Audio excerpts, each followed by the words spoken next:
Hello मेरे प्यारे विद्यार्थियों, कैसे हो? स्वागत है आपका एक और नए वीडियो में। तो आपके लिए लेकर आएंगे ये वीडियो। तो ये आज का वीडियो है, क्लास 10वीं वालों के लिए खास होने वाला है, क्योंकि आज हम हिंदी का मॉडल पेपर पढ़ेंगे। यानी उसमें कैसे क्वेश्चन आएंगे, किस टाइप के आएंगे और कैसे मस्ट होंगे, वो पढ़ेंगे। ठीक है ना? वो पहला है ना, आपको पैटर्न समझना जरूरी है। पैटर्न के हिसाब से हम पढ़ेंगे, है ना, हिंदी का पेपर। ऐसे करते करते हमारे सारे मॉडल पेपर करवाएंगे। ठीक है ना? तो सभी साथी जुड़ते रहना। और डेली मॉडल पेपर, एक मॉडल पेपर होगा हमारा जो करवाते रहेंगे। और एग्जाम तक है ना, हम सभी मॉडल पेपर करवा देंगे और सभी मस्ट क्वेश्चन है ना, वो आपको रटवा देंगे। तो इसी बात पे नए हो चैनल पे तो वीडियो को लाइक कीजिए, चैनल को सब्सक्राइब कीजिए और अपने दोस्तों को भेजिए, यार दोस्तों को, जो भी मतलब 10वीं में पढ़ रहा है। ठीक है ना? और आज का मॉडल पेपर है हिंदी का। तो चलिए हमारा आज का वीडियो शुरू करते हैं। तो देखो, समझने के साथ साथ है ना हम करेंगे। ठीक है ना? तो देखो, हमारा पहले आएगा वस्तुनिष्ठ प्रश्न, यानी अब सदे वाला है। अब सदे वाले क्वेश्चन आएंगे नंबर के, हमारे आएंगे अब सदे वाले। ठीक है ना? यानी एक अब सदे आएगा 1 नंबर का। ठीक है? तो 12 क्वेश्चन हो गए 12 नंबर के।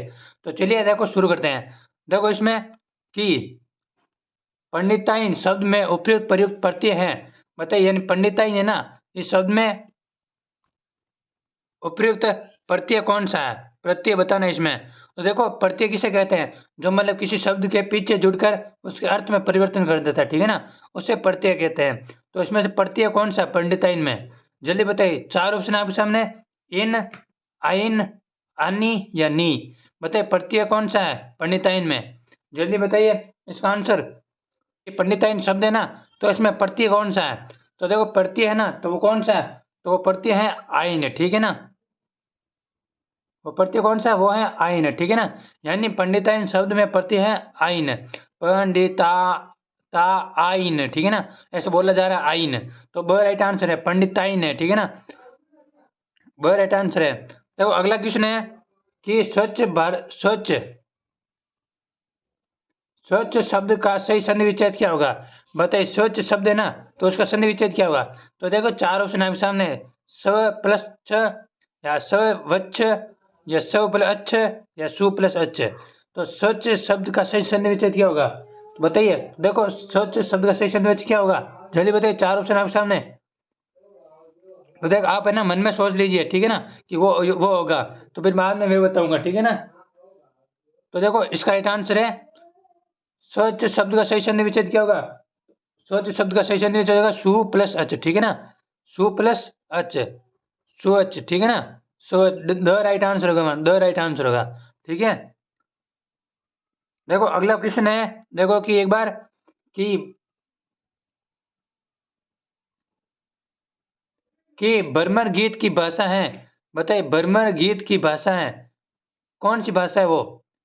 अवधी है, या संस्कृत है, उर्दू है, या बज्र है? बताइए जल्दी। ये बर्मर बर्मर गीत की कौन सी भाषा है? जल्दी बताइए। तो देखो, बर्मर गीत की है ना, वो भाषा है बज्र। ठीक है ना? बज्र भाषा है बर्मर गीत की। ठीक है ना? द राइट आंसर है हमारा। अगला प्रश्न है कि अट नहीं रही कविता में किसकी आभा का वर्णन है? बताइए, यानी ये कविता का नाम है अट नहीं रही। ठीक है ना? तो इस कविता में ना किसकी आभा का वर्णन है? फाल्गुन की, या श्रावण का, या चैत्र का, या वैशाख का? बताइए, इस कविता में किसका वर्णन है? जल्दी बताइए। तो देखो, इसका राइट आंसर है, इस कविता में फाल्गुन का वर्णन है। ठीक है ना? अट नहीं रही कविता में ना फाल्गुन का वर्णन है। ऐसे मैं बोल जा रहा हूँ ना, अब याद रहेगा। ठीक है ना? आप तो बस सुनना और देखो बस। अगला प्रश्न है कि जयशंकर प्रसाद का जन्म कहाँ हुआ था? बताइए, जयशंकर प्रसाद का जन्म कहाँ हुआ था? कानपुर में, या वाराणसी में, हरिद्वार में, या उज्जैन में? बताइए, जयशंकर प्रसाद का जन्म कहाँ हुआ था? जल्दी बताइए,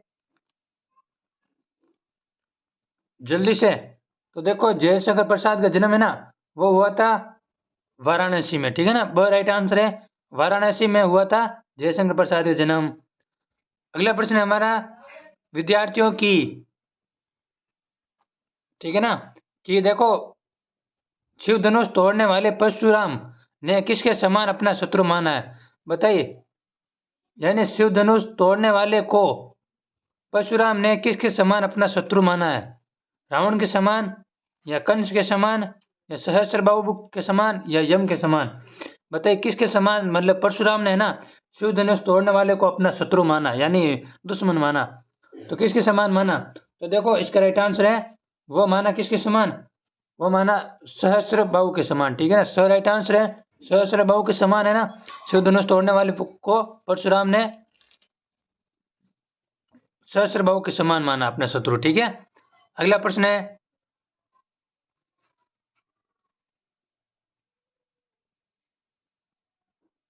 कि शहर के मुख्य बाजार के मुख्य चौराहे पर किसकी प्रतिमा लगी थी?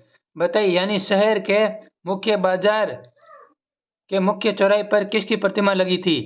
बताइए, चार ऑप्शन है आपके सामने। नेताजी सुभाष चंद्र बोस की, या महात्मा गांधी की, या रानी लक्ष्मीबाई की, या सरदार वल्लभ भाई पटेल की? बताइए किसकी प्रतिमा लगी थी? तो देखो इसका राइट आंसर है, वह प्रतिमा लगी थी नेताजी सुभाष चंद्र बोस की। राइट आंसर है, देखो नेताजी सुभाष चंद्र बोस की, है ना, शहर के मतलब बीचों बीच चौराहे में नेताजी सुभाष चंद्र बोस की प्रतिमा लगी थी। अगला प्रश्न है कि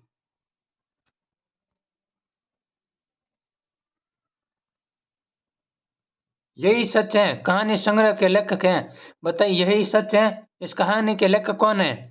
बताइए जल्दी। यशपाल है, या यतीन्द्र मिश्र है, या मन्नू भंडारी है, या रामवक्स बेनीवाल है, बेनपुरी सॉरी। बताइए कौन है, बताइए यही सच है कहानी संग्रह के लेखक, जल्दी बताइए।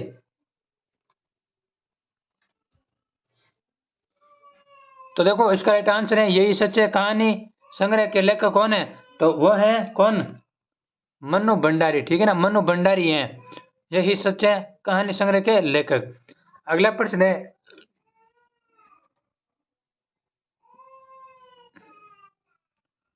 कि लखनवी अंदाज लेह के माध्यम से कवि ने किस पर व्यंग्य किया? बताइए, लखनवी अंदाज लेह के माध्यम से ना कवि ने किस पर व्यंग्य किया?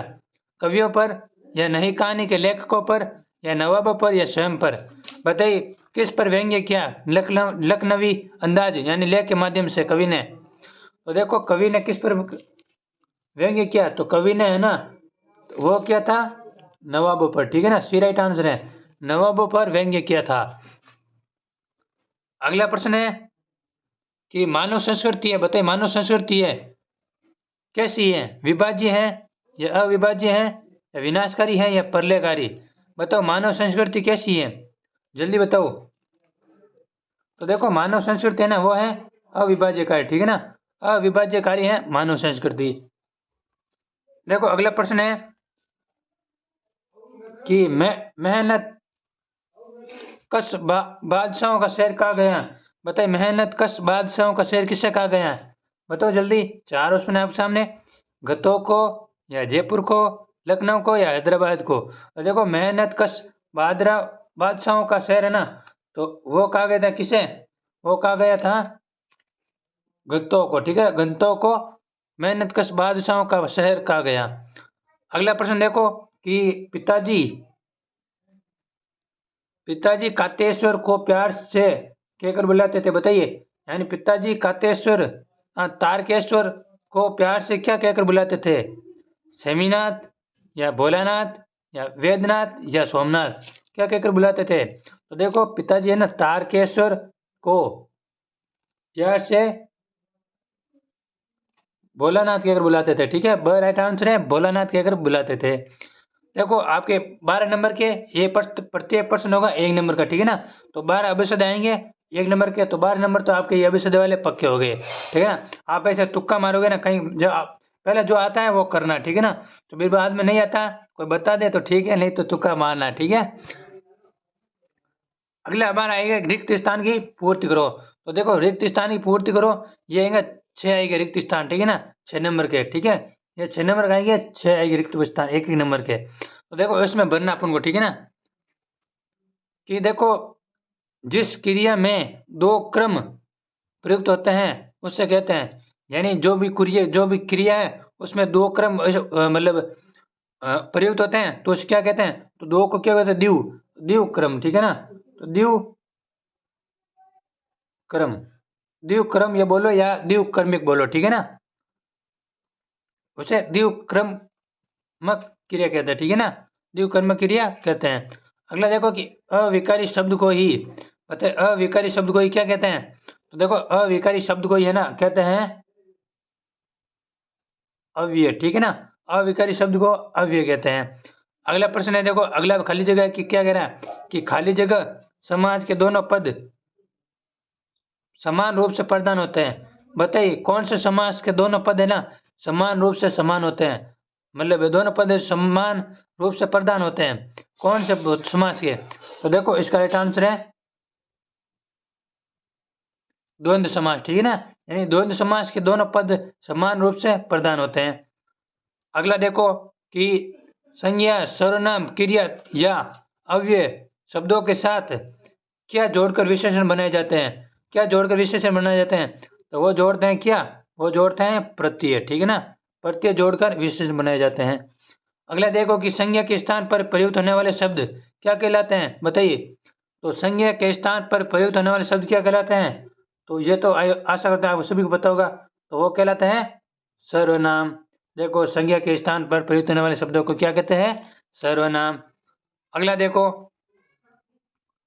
कि उपसर्ग वे शब्दांश है जो शब्द के, बताइए, यानी उपसर्ग है जो कोई शब्द है, माना कि ये, ठीक है ना, कोई शब्द आप मान लो ये जय है, ठीक है ना, तो जय ये शब्द है, तो उपसर्ग है जो पीछे जुड़ेगा या आगे जुड़ेगा, तो देखो ये उपसर्ग है ना, तो ये आगे जुड़ेगा, ठीक है, तो ये जय है तो इसके हमने आगे जोड़ दिया तो क्या बन गया अजय। तो देख वैसे ही कि उपसर्ग वे शब्दांश है जो शब्द के आगे, आगे यानी पूर्व यानी पहले या आगे, ठीक है ना, पूरे भी कर सकते हो या आगे कर सकते हो, में जुड़कर शब्द के अर्थ को बदल देते हैं, ठीक है ना। तो देखो ये 6 नंबर का आ गया, प्रत्येक क्वेश्चन 1 नंबर का आएगा, 6 क्वेश्चन आए खाली जगह आएगी। अगला देखो अगला हमारा गद्यांश आएगा, ठीक है ना, ये इतना बड़ा यहाँ से ना, ये यहाँ से यहाँ तक ये हमारा गद्यांश आएगा, इसको है ना पढ़ना आपको पूरे अच्छी तरह से, एक बार नहीं 2 बार पढ़ लेना है, ठीक है ना, 2 बार पढ़ने के बाद इस क्वेश्चन का आंसर देना, ठीक है ना, तो इनका आंसर देना। देखो एक और गद्यांश पढ़ लेते हैं कि यदि किसी राष्ट्र का समुचित विकास तथा उसके नागरिकों का सही व्यक्तित्व निर्माण करना हो तो उसकी शिक्षा का उद्देश्य होना अनिवार्य है। शिक्षा वस्तुतः कोई पाठ्यक्रम या डिग्री प्राप्त करना भर नहीं है, बल्कि जीवन में सतत चलने वाली प्रक्रिया जो कुछ न कुछ सिखाती रहती है। शिक्षा से ही व्यक्ति और राष्ट्र के चरित्र का निर्माण होता है। यदि किसी देश की शिक्षा अच्छी होगी तो उसके नागरिकों का चरित्र भी अच्छा होगा। गांधी जी भी शिक्षा का चरित्र निर्माण के लिए अनिवार्य मानते थे। वे कहते थे कि शिक्षा का सही उद्देश्य चरित्र निर्माण होना चाहिए, ठीक है ना।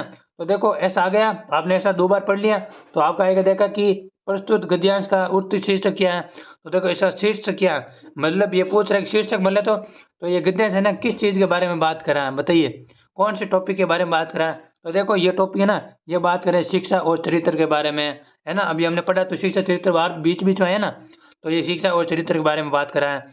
अगला देखो, अगला है कि व्यक्ति राष्ट्र का चरित्र निर्माण किसके द्वारा करता है, मतलब व्यक्ति राष्ट्र का चरित्र निर्माण है जो किसके द्वारा करता है, तो देखो व्यक्ति राष्ट्र और का चरित्र निर्माण है ना वो किसके द्वारा करता है, तो देखो इसके इसमें दिया होगा कहीं पर, तो ये दिया होगा देखो कि शिक्षा से ही व्यक्ति और राष्ट्र के चरित्र का निर्माण होता है, ठीक है। तो देखो यहाँ पर ये भी आ गया, ऐसे ढूंढ ढूंढ के आपको क्वेश्चन करना है, ठीक है ना, आराम से, ज़्यादा पेपर हार्ड नहीं होने वाला, ठीक है। अगला देखो कि जीवन में सतत चलने वाली प्रक्रिया क्या है, तो देखो जीवन में सतत चलने वाली प्रक्रिया क्या है, वो है शिक्षा। शिक्षा प्रक्रिया जो जितनी शिक्षा लेगा वो इतना दहाड़ेगा, ठीक है ना। अगला देखो कि राष्ट्र के विकास व नागरिकों के व्यक्तित्व निर्माण हेतु शिक्षा कैसी होनी चाहिए, तो देखो राष्ट्र के विकास व नागरिकों व्यक्ति निर्माण हेतु शिक्षा का स्वदेशी होना चाहिए, ठीक है ना, स्वदेशीय होना चाहिए, यानी स्वदेशी मतलब अपने देश का उद्देश्य होना चाहिए, ठीक है ना, यानी खुद का एक कोई उद्देश्य होना चाहिए शिक्षा, है ना, राष्ट्र का विकास नागरिकों के प्रति निर्माण हेतु, जो मतलब देखो जिसके पास शिक्षा होगी वो है ना वो किसी से नहीं डरेगा, वो जीवन में कुछ ना कुछ कर सकता है, ठीक है ना, और जिसके पास शिक्षा नहीं होगी तो वे फिर वो बहुत कुछ कर सकता है, ठीक है ना, फिर वो आपको पता ही है। अगला देखो कि गांधी जी के शिक्षा के विषय में क्या विचार थे, तो देखो गांधी जी के शिक्षा के विचार में थे कि शिक्षा का उद्देश्य ना चरित्र निर्माण होना चाहिए और इसके वे शिक्षा को अनिवार्य मानते थे, ठीक है ना। गांधी जी की शिक्षा के बारे में आ जाए तो देखो वो है ना, गांधी जी शिक्षा के बारे में ना अ, चरित्र निर्माण होना चाहिए, ठीक है ना। और शिक्षा को है ना वो अनिवार्य मानते थे, यानी इंडिया के हर नागरिक के पास है ना शिक्षा होनी चाहिए, ठीक है ना। पढ़ाई करो, पढ़ाई के अलावा कुछ नहीं है।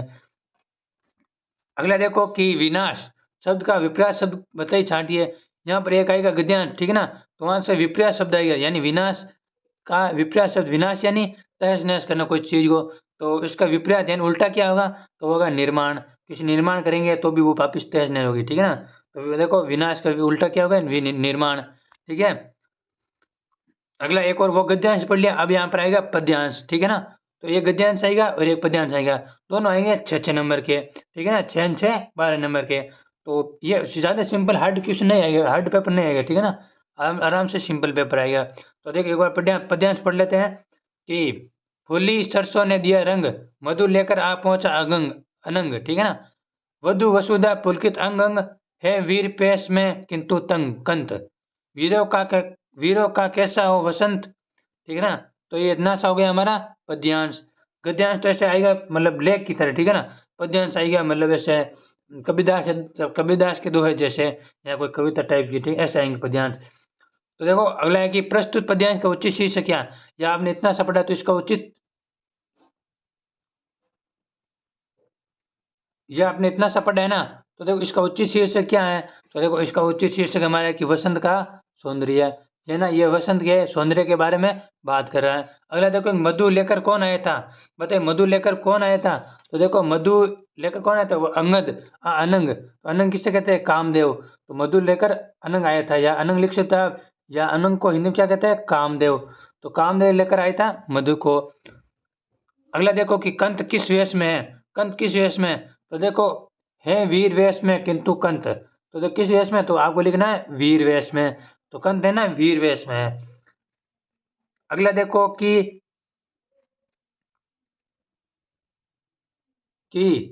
वसुधा की तुलना किससे की गई, बताइए। तो वसुधा की तुलना किससे की गई, वो की गई वधु से। वसुधा की तुलना किससे की गई, वो की गई वधु से। अगला देखो प्रस्तुत पद्यांश में किस ऋतु का वर्णन किया गया, तो इस पद्यांश में ना वसंत, वसंत ऋतु का वर्णन किया गया है। अगला देखिए फूली बरस सरसों वे अपना कौन सा रंग दिया, बताइए। फूली सरसों ने अपना कौन सा रंग दिया, देखो फूली सरसों ने अपना वसंती रंग दिया, ठीक है ना, वसंती रंग दिया फूली सरसों ने। अगला खंड ब, ये सभी खंड अ में आएंगे। अगला खंड ब, खंड ब में ना क्वेश्चन आएंगे, तो उसमें 40 शब्द, कम से कम आपको है ना ऐसे शब्द गिनना नहीं है आपको, भाई कम से कम आपको है ना 40 शब्दों में उत्तर देना उन क्वेश्चनों के, ठीक है ना। खंड ब में जो भी क्वेश्चन आएंगे तो उन क्वेश्चनों के उत्तर आपको कम से कम 40 शब्दों में देने हैं, ठीक है ना। तो देखो पांच क्वेश्चन हमारा होगा कि काशी संस्कृति की पाठशाला है, नौबत खाने में इबादत पाठ के आधार पर लिखिए, बताइए। ये आपका पाठ का नाम होगा नौबत खाने में इबादत, ठीक है ना। तो इस पाठ के आधार पर लिखना है कि काशी संस्कृति की पाठशाला है, तो देखो इसके पाठ के आधार पर लिखना है इसका आधार, ठीक है ना। तो देखो इसका आंसर लेगा कि काशी भारत की प्राचीनतम नगरियों में से एक है, यहाँ संस्कृति सांस्कृतिक विविधता के रूप में एक के रूप में एक साथ देखा और अनुभव किया जा सकता है। काशी भारतीय संस्कृति की संगम स्थली है, यहाँ रहकर संस्कृति के इतिहास और विकास का अध्ययन किया जा सकता है, ठीक है ना। तो ये नौबत खाने में इबादत इस पाठ के आधार पर है, ठीक है, काशी संस्कृति की पाठशाला। अगला देखो, अगला प्रश्न देखो कि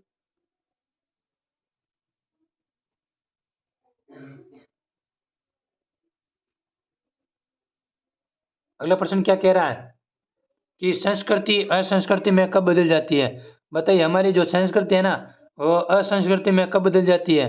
तो देखो उसका उत्तर देखिए कि संस्कृति का मानव कल्याण की भावना से अटूट नाता है। जब संस्कृति कल्याण भावना से विमुख होकर मानव के अकल्याण और विनाश में सहायक बनेगी तो वह असंस्कृति हो जाएगी। असंस्कृति का दुष्परिणाम होगा असभ्यता, जिससे मानव समाज छीन भिन्न और नष्ट हो जाएगा, ठीक है ना।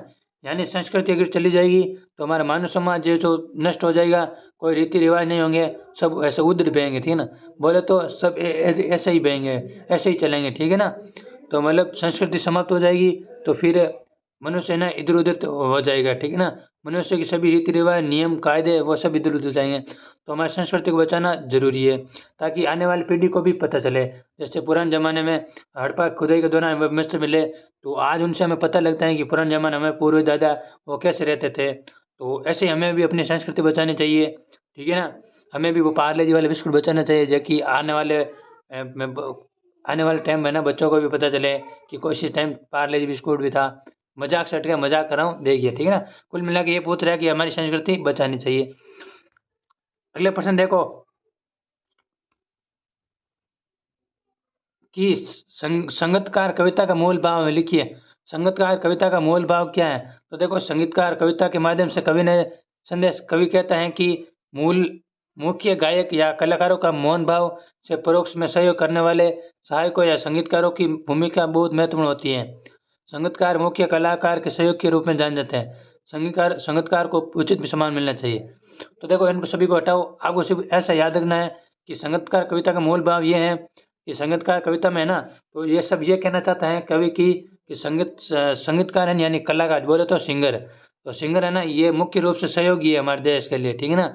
तो इन्हें ना उचित सम्मान देना चाहिए, देना चाहिए। उनको बहुत महत्वपूर्ण भूमिका देनी चाहिए, और मतलब कलाकारों में, ठीक है ना, ये अपने कलाकारों संगीत गायकों में है ना अपने महत्वपूर्ण भूमिका निभाते हैं। ये सब आपको लिखना है, ठीक है ना। अगला देखो, देखो किताबी भाषा नहीं पढ़नी है आपको, मैं अपने हिसाब से समझा रहा हूँ। ऐसे याद रखोगे ना तो आप उसे एक बार आपको समझ नहीं आता डबल बार वीडियो देखिए, ठीक है ना। लेकिन ऐसे समझिए कुछ चीज़। देखो, रटने से कुछ नहीं होता, रटने से कभी कुछ याद नहीं होता। कुछ कहते हैं ना बच्चे कि मुझे याद नहीं होता, देखो रटने से नहीं है, आपको आपको बस समझना है। तो देखिए, अगला प्रश्न है कि आत्मकथ्य कविता में कवि ने किन किन बिंबों का प्रयोग किया है? बताइए, आत्मकथ्य कविता में कवि ने किन किन बिंबों का प्रयोग किया है? तो देखो, कविता में छायावादी काव्य शैली के अनेक बिंब उपस्थित हैं। छायावादी कवियों ने वर्णनात्मक शैली के स्थान पर आत्मपरक शैली अपनाई है। कवि ने बिंब विधान के अंतर्गत कवियों को भौरा के रूप में, जीवन को रीति गागर के रूप में, और परिवार को जीवन के सपने के रूप में, प्रतीक को पात्र के रूप में बताया है, ठीक है ना। ये होगा पूरा। यानी क्वेश्चन का सब को हटाओ तो आपको सिंपल बता देता हूँ। सिंपल में है ना, कवि ने मतलब किसी चीज़ को ना वर्णनात्मक शैली के स्थान पर आत्मपूर्वक, ठीक है ना, यानी किसी चीज़ का वर्णन न करके आत्मपरक शैली अपनाई है।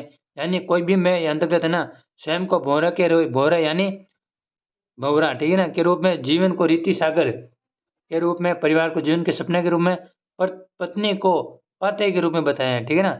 ऐसे दो चार टॉपिक आपको याद रखने हैं, ज़्यादा आपको लोड नहीं लेना। डेली आपको है ना एक बार पूरा रिवीजन कर लो, फिर बाद में और रिवीजन कर लो, जब तक एग्जाम आ जाएगा। और एग्जाम से एक दिन पहले एक बार वापस रिवीजन कर लो, तो वहाँ पर आप एग्जाम में बैठोगे तो आपको सब याद हो जाएगा, ठीक है ना। ज़्यादा पढ़ेगा ऐसा हवा लेकर नहीं पढ़ना है, ठीक है ना, आराम से पढ़ो। देखो, दिमाग शांत रहकर पढ़ोगे ना तो याद रहेगा, याद नहीं रहे तो लिख लिख कर पढ़ो, लिख लिख कर भी याद नहीं रहे तो ऐसे, ठीक है ना, कुछ भी करो लेकिन पढ़ो, ठीक है ना। आपको ट्रिक बता देता हूँ पढ़ने की, कि आपको अगर कोई सवाल याद नहीं रहता है तो देखो, आप लिख लिख कर पढ़ सकते हो। लिख लिख कर नहीं पढ़े तो आप ऐसे कहानी बना सकते हो। जसमाल, देखो ये आदमी था ऐसे, पेन में जिस कॉपी ले लिया आपने, तो मतलब कोई कहानी है, तो कहानी का ये आदमी था ऐसा था, फिर ये आदमी ऐसा था, फिर आदमी ने ऐसे ऐसे ऐसा आदमी ने इसको ऐसे कूट दिया, तो कूट दिया तो ऐसे इसकी लड़ाई हो गई, तो ऐसे कहानी बन के याद रही ना, तो आपको याद रहेगी। अगर ऐसे ऐसे याद नहीं होती तो कहानी देखो, ऑनलाइन मतलब ऑनलाइन सोशल मीडिया पर कहानी ऐसे देखनी, इंस्टाग्राम रील नहीं देखनी है आपको, भाई यूट्यूब पर कहानियाँ देखनी है, ठीक है ना। अगला है, देखो कि लेखक को हिरोशिमा के विस्फोट को प्रत्यक्ष देखकर कैसा अनुभव हुआ? बताइए, यानी लेखक को हिरोशिमा के विस्फोट यानी हिरोशिमा का विस्फोट है ना, तो उसको आंखों देखा देखकर लेखक के मन में कैसा अनुभव हुआ? तो देखो, इसने है ना उसका आंसर होगा कि अज्ञे ने जले पत्थर पर मानो छाया देखी, तो उसकी कल्पना में हिरोशिमा में हुए अणुबम की विस्फोट की घटना साकार हो गई। इतिहास की वह जलता हुआ क्षण उसके मस्तिष्क में संजीव हो उठा, और शीघ्र ही विलीन भी हो गया। कुछ समय के लिए इतिहास का अंग हो गया। उसे लगा कि जले पत्र बनी मानव परछाई स्वयं ही उसी की छाया है। यानी मतलब उसके मन में ऐसा लगा कि वो तो उसकी आँख मतलब उससे बहुत ही मतलब मन में छप गया, ठीक है ना। यानी यहाँ पर अब देख मान चलो आपकी कोई विस्फोट देखते हैं तो आपको कभी ना कभी वो याद रहेगा। वैसे ही लेखक का मन में याद रह गया, और वो शीघ्र ही है ना मतलब इतिहास के पन्नों में छप गए। जैसे मान वो करंट अफेयर बोले तो यानी वो इतिहास के पन्नों में छप गए, यानी आने वाली पीढ़ी बढ़ेगी ठीक है कब मतलब उस टाइम में ये ऐसे बम फोड़ा था वगैरह ठीक है ना, तो इतिहास के पन्नों में छप गया ठीक है ना, ऐसा पढ़े कविता। अगला देखो कि पत्थर तोड़ती पहाड़ियों को देखकर लेखिका को कैसी अनुभूति हुई। बताइए, पत्थर तोड़ती पहाड़ियों को देखकर लेखिका को कैसी अनुभूति हुई। तो देखो लेखिका है नहीं, पहाड़ी स्त्रियों को पत्थर तोड़ते हुए देखकर लेखिका को उनके दुखदायी जीवन का अनुभव हुआ।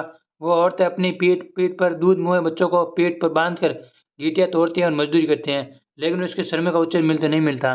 तो देखो सिंपल बात है, सभी हटाओ इन सभी को, तो आपको सिंपल बात बताता हूँ कि लेखिका जब है ना पत्थर तोड़ती हुई महिला को देखती है ना ठीक है, तो उनके मन में आता है कि देखो वो पत्थर तोड़ती महिलाएं हैं, वो पत्थर तोड़ती है और अपने नन्हे मुन्ने बच्चों का ना पीठ पर कपड़े से बांध कर ऐसे पत्थर तोड़ती हैं, सारा दिन मजदूरी करती है, लेकिन वेतन वेतन बोले तो रुपया रुपया बहुत शाम को बहुत कम मिलता है।